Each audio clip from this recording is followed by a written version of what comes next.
Box office దగ్గర year audience ముందుకు వస్తున్న మూవీస్ లో మోస్ట్ అవైటెడ్ సినిమాలలో ఒకటైన వాటు సినిమా మీద ఎక్స్పెక్టేషన్స్ ఓ రేంజ్ లో ఉండగా మేకర్స్ చేసిన పూర్ ప్రమోషన్స్ అలాగే సినిమా నుండి ఇప్పటి వరకు వచ్చిన పూర్ ప్రమోషనల్ కంటెంట్ ఆడియన్స్ లో అనుకున్న రేంజ్ లో ఇంపాక్ట్ ను చూపించలేకపోయింది. ఇయర్ మొదట్లో వాటు మూవీ హిందీలో పుష్ప ఓపెనింగ్స్ ను సైతం టార్గెట్ చేస్తుందని అందరూ ఎక్స్పెక్ట్ చేశారు. కానీ టైం గడుస్తున్న కొద్దీ వీక్ ప్రమోషన్స్ ఇంపాక్ట్ వలన వాటు మూవీ మీద హైప్ మెల్లిమెల్లిగా తగ్గుతూ వచ్చింది. పోటీలో కూలీ మూవీ సాలిడ్ ఇంపాక్ట్ ను బుకింగ్స్ లో చూపెడుతూ ఉండగా వాటు సినిమా మాత్రం ఎలాంటి ఇంపాక్ట్ ను చూపించలేకపోయింది. దాంతో ముందు హిందీలో అవలీలగా 65 కోట్లకు పైగా నెట్ కలెక్షన్లతో ఓపెన్ అవుతుందని ప్రెడిక్ట్ చేసిన వారందరూ కూడా ఇప్పుడు 35 నుండి 40 కోట్ల రేంజ్ ఓపెనింగ్స్ తోనే సినిమా సరిపెట్టుకునే అవకాశం ఉందని అంటూ ఉన్నారు. వరల్డ్ వైడ్ గా ఒక టైంలో 175 కోట్లకు పైగానే గ్రాస్ మార్క్ ఓపెనింగ్స్ ని సినిమా అందుకుంటుందని ఎక్స్పెక్ట్ చేయగా, కానీ ఇప్పుడు అది తగ్గుతూ 110 కోట్ల రేంజ్ నుండి అన్ని అనుకున్నట్లు జరిగితే 120 రేంజ్ కోట్లలో ఓపెనింగ్స్ ని సినిమా అందుకునే దశకు వచ్చేసింది. పోటీలో ఉన్న కూలీ రిజల్ట్ కూడా ఈ కలెక్షన్లపై ఇంపాక్ట్ చూపించే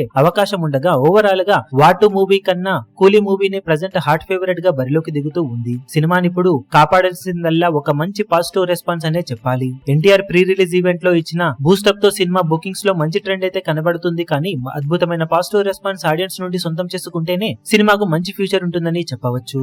మరి బాక్సాఫీస్ దగ్గర వాటు సినిమా ఎంతవరకు ఎన్టీఆర్ స్టేట్మెంట్ కి న్యాయం చేసే రేంజ్ లో ఆడియన్స్ ను అలరించి అనుకున్న అంచనాలను మించిపోయి కలెక్షన్ల పరంగా ఎక్స్పెక్టేషన్స్ ను మించే రేంజ్ లో ఊచకోతకొస్తుందో లేదో చూడాలి.